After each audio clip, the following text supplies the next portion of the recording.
daren lailatul qadari shine Allah ta'ala ya ce ya fi wata dubu kuma ana kiyasta shi da shekara 83 kuma shine daren da Allah ya kira shi inna anzalnahu fi lailatin mubarakatin. Sannan daren lailatul qadar ana samun sa ne sau ɗaya a shekara a cikin wata ramadana kuma a goman ƙarshe, a goman ƙarshen ma a mara.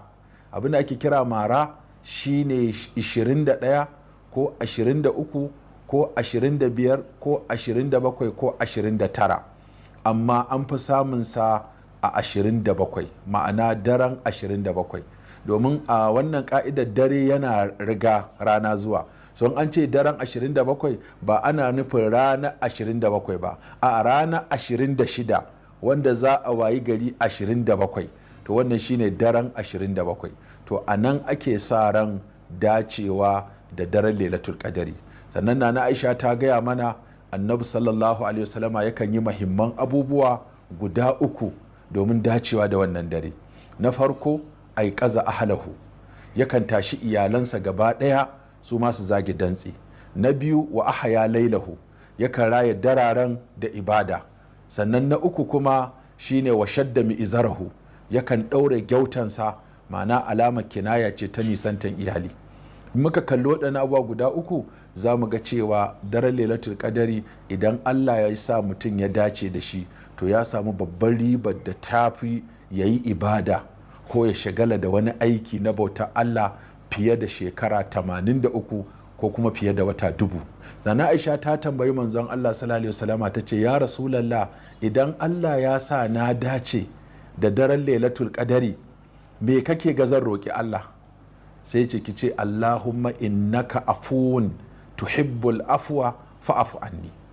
Alamomin da ake gane daren lailatul qadari da su ne idan ana sanyi mai tsanani a wannan lokacin, to zaka ga shi daren ba shi da sanyi sosai.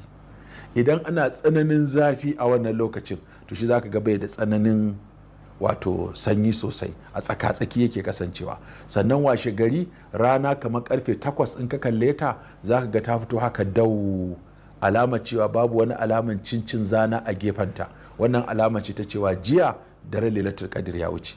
Amma ba kamar yadda ake cewa mutane za a yaye maka duniya ka hango Ka'aba, ko kuma ba za ka ji kare yayi haushi a ranan ba, ko ba za ka ji jaki yayi haniniya ba, duk waɗannan ba sa cikin alamomin.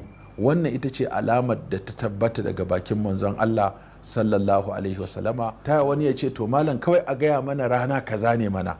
A'a, hikimar Allah da ya ɓoye saboda so yake dararen guda 10 ga baki ɗaya a raya su.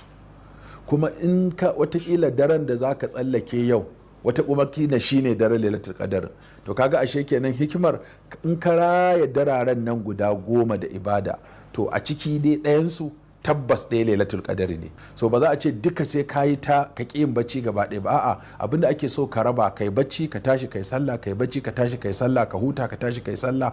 Haka mutum zai dinga yi, ya samu farko, ya samu tsakiya, ya samu ƙarshe.